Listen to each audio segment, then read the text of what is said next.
मुंबईमध्ये रात्रीचे 11 वाजता लोकल ट्रेन आणि हा 10 वर्षाचा चिमुकला नोटबुक विकतो.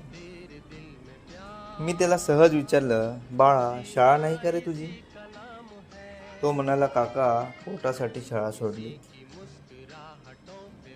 माझ्या आईला औषध आणायचे आहेत ना. मित्रांनो, हा जर मुलगा तुम्हाला ट्रेनमध्ये कुठे नोटबुक विकताना दिसला तर एक नोटबुक नक्की घ्या.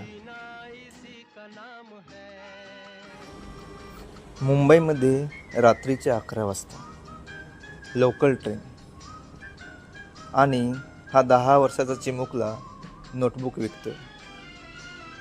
मी त्याला सहज विचारलं, बाळा शाळा नाही का रे तुझी? तो म्हणाला, काका पोटासाठी शाळा सोडली.